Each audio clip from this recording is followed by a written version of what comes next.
She kicked me out as a teen, then came back years later demanding I pay for her other kids' college. I thought she just wanted to make peace, but what she really wanted was my bank account. This isn't just a story about betrayal. It's about what happens when someone who abandoned you shows up acting like you owe them. My mother kicked me out to make room for her new family, and then years later, when she realized I was doing well, she came asking for college money for my half-siblings. To give you a little context, my mom had me when she was just 20 years old. My biological father was never really part of the picture. She once told me he never wanted to be a parent, and since their relationship was still pretty new when she got pregnant, she gave him an easy out, and he took it. She said their breakup had been rough, and because of all the resentment, she never pushed him for child support. He made it clear he had no interest in being involved, and honestly, not hearing from each other again seemed like a relief to both of them. Thankfully, my grandparents were rock solid. They supported her through it all, helped her finish school and find a decent job. While I was growing up, she dated a few guys here and there. When I was around 8, she started seeing Harry, a coworker of hers. They were together for over 3 years before they tied the knot. Harry and I never had a close relationship, but we got along well enough to coexist under the same roof without too much tension. A few years into their marriage, my mom got pregnant again, this time with twins, and everyone seemed thrilled about it. I was excited, too. Looking back now, I probably should have seen what was coming, but I was too wrapped up in the idea that my mom would always be in my corner. I held on to the hope that she wouldn't push me aside now, especially after all we had been through together, just the two of us. But the truth was, things had already started to change after she married Harry. She began pulling away from me, little by little. I figured it was temporary, something we could get past. During her pregnancy, I tried to be helpful and supportive, but every time I was around, she seemed more irritated than anything. To keep the peace, I started staying out of the way more often. But apparently, that was not enough. About 6 months after the twins were born, she and Harry sat me down for a talk. They told me that with 2 newborns, they could not afford to keep me at home anymore. At the time, I had just turned 16, which meant they could not legally force me out. Still, they tried to justify it by talking about the financial stress of raising a big family on a modest income.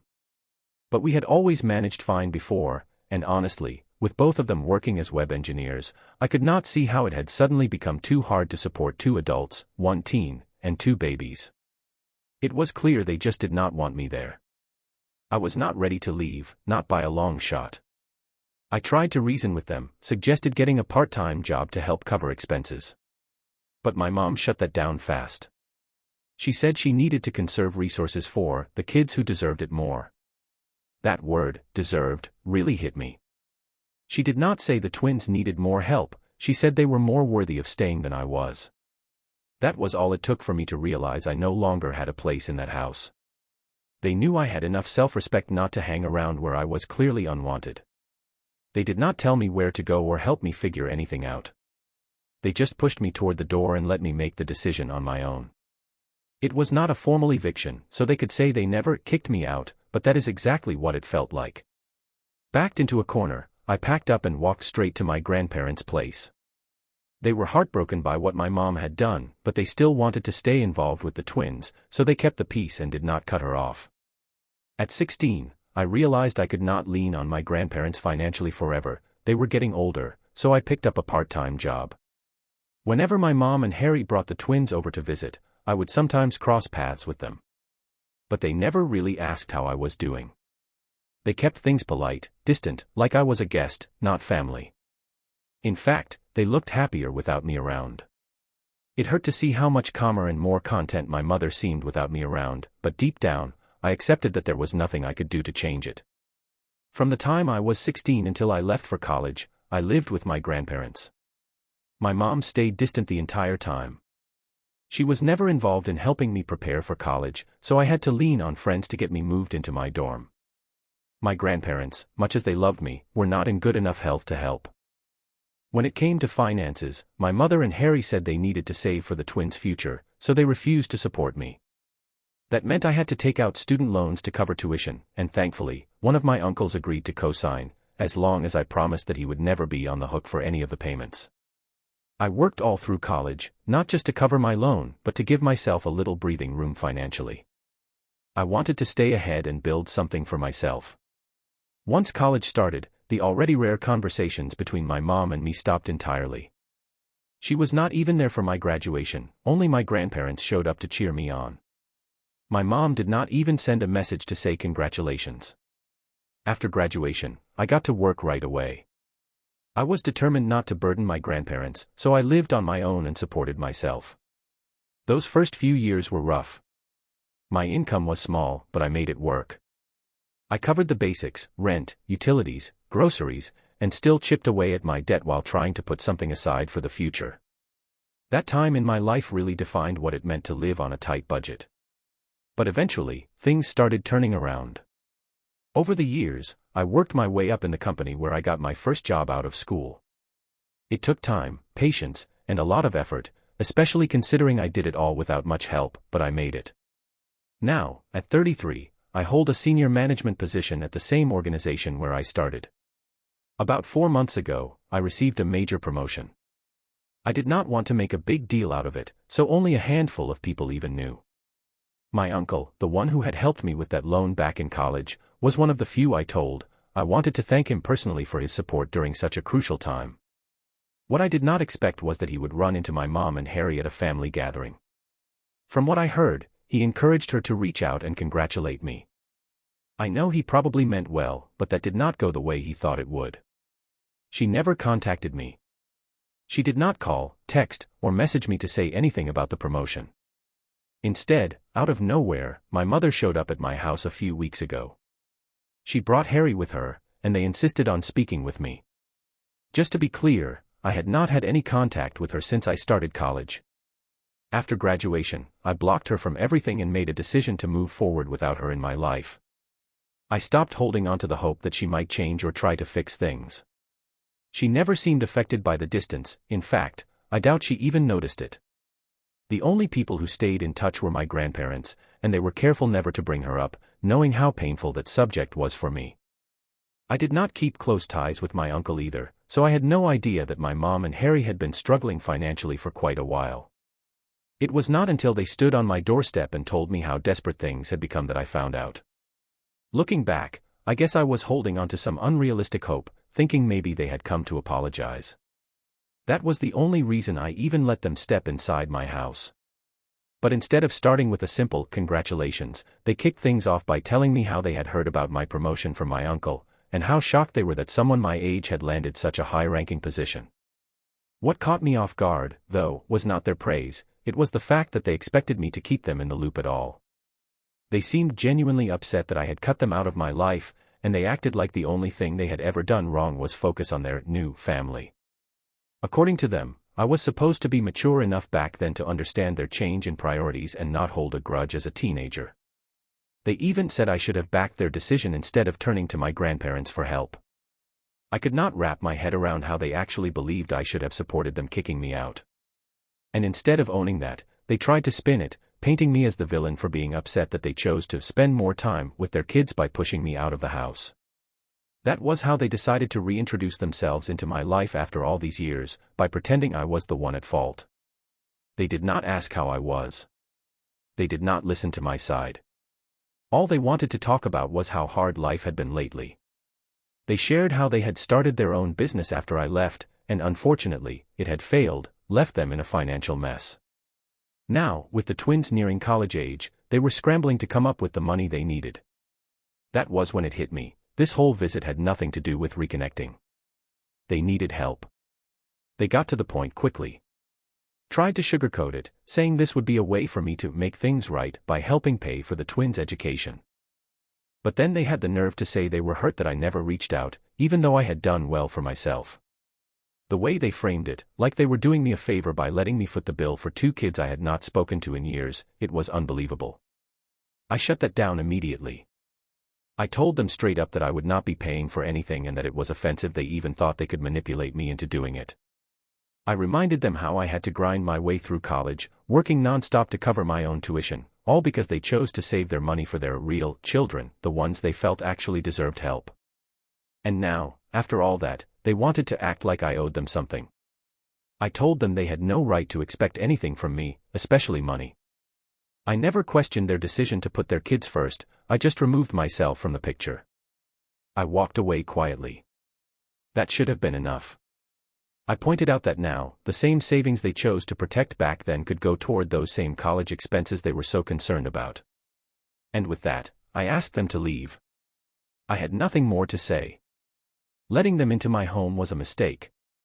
I thought maybe they were finally ready to acknowledge how they had treated me, but clearly, that was never the plan. They got defensive as I pushed them toward the door, trying to flip the script and blame everything on me. Suddenly, they were accusing me of being the problem. They said I had been too intense, too involved, and constantly irritated when we all lived under the same roof. But I was just a kid, a teenager trying to hold onto a family that was slipping away from me. That was not a crime.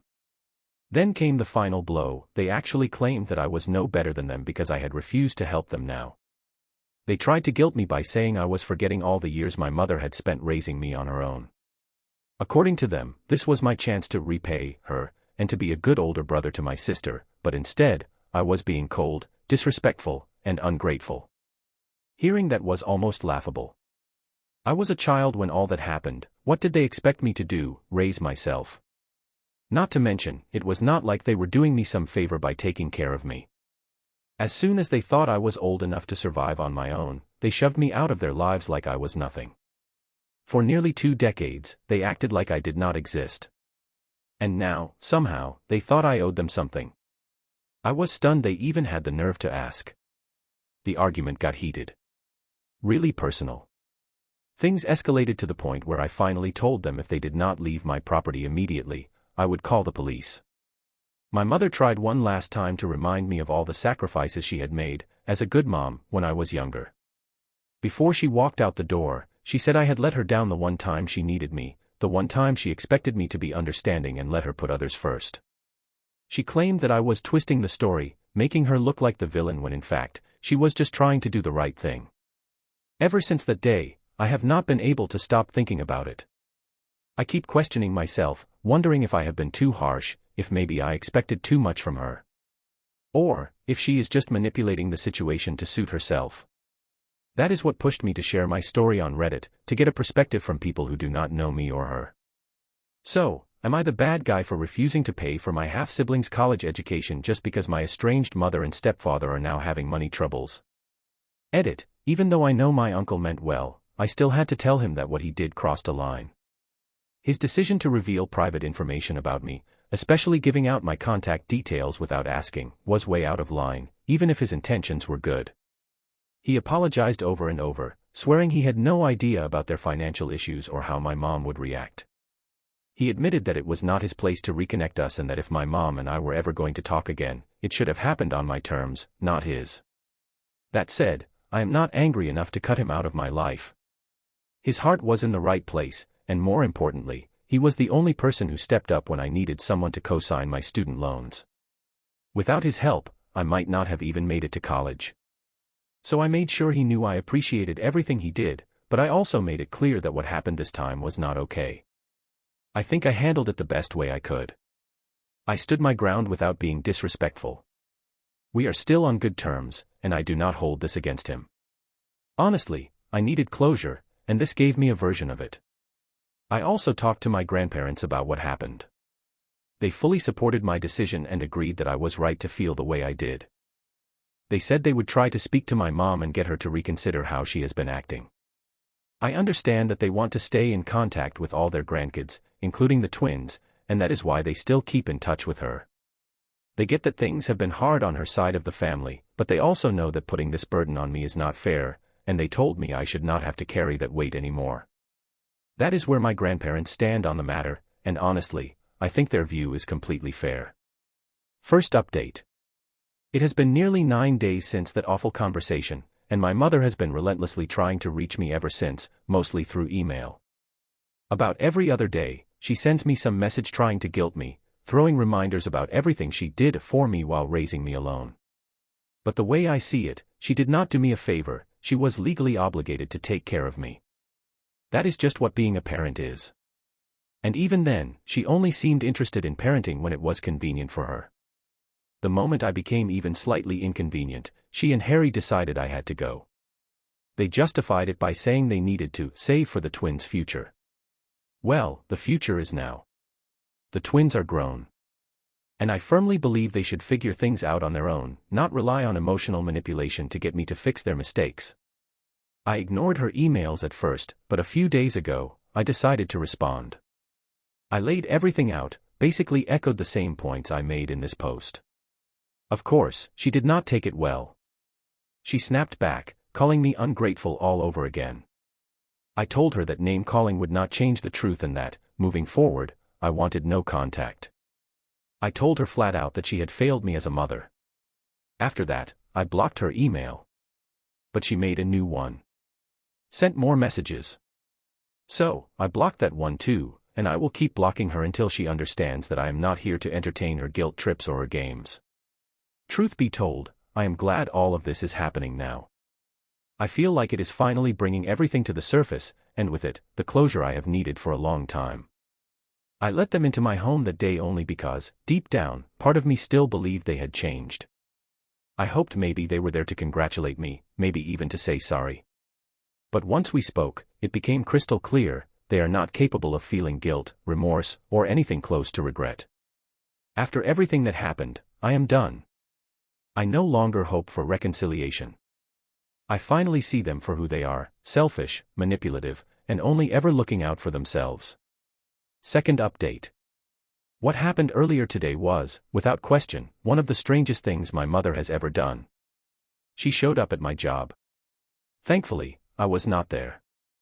I had taken the day off because I was not feeling well, and thank God I did, because I cannot even imagine how bad it could have gotten if she had found me at work.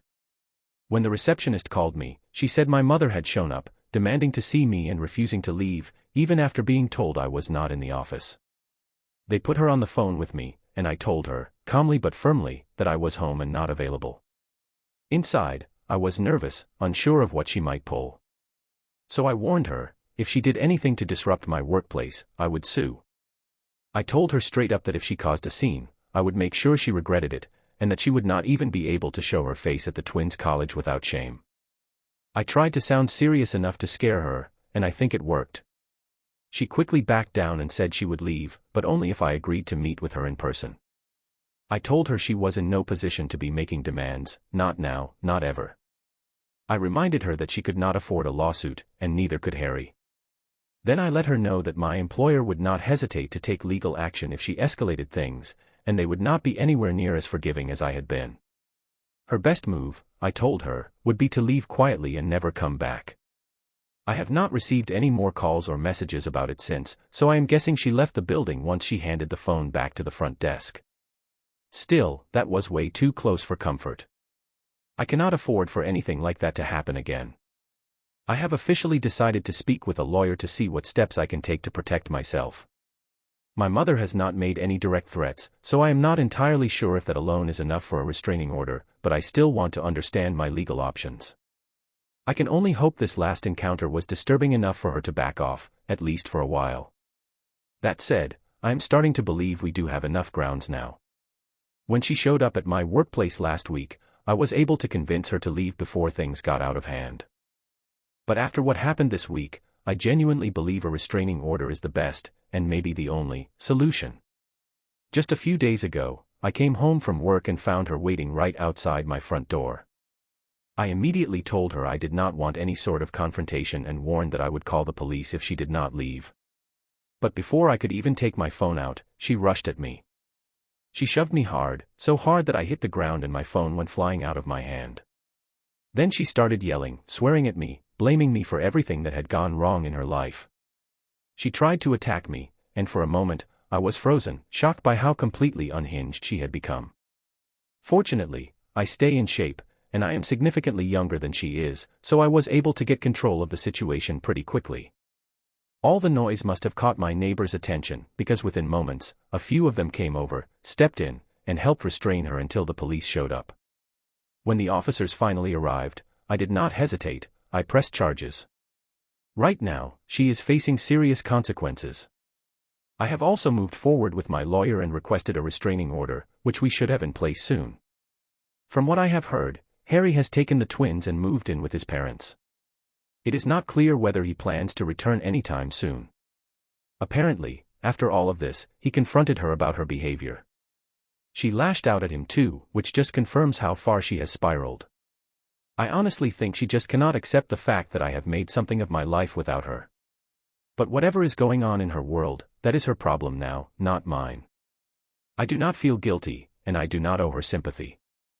With the restraining order on its way and a more stable future ahead, I have actually started looking into buying a new home, something bigger, something that truly feels like mine. It feels like the right time to take that next step. To be completely honest, it is humiliating to even be connected to someone like her. Still, I genuinely hope she gets help. Not just for her sake, but so she does not keep dragging others down with her. Even my grandparents have finally had enough. She has treated them so badly that they told me they do not want anything to do with her anymore. And really, she has no one to blame but herself. She pushed everyone away. Anyway, I am at peace with where things stand now. I am moving on, and I am not looking back. Thanks for listening. If you have not subscribed yet, please make sure you do, and turn on the notification bell so you do not miss more unbelievable real-life stories like this one.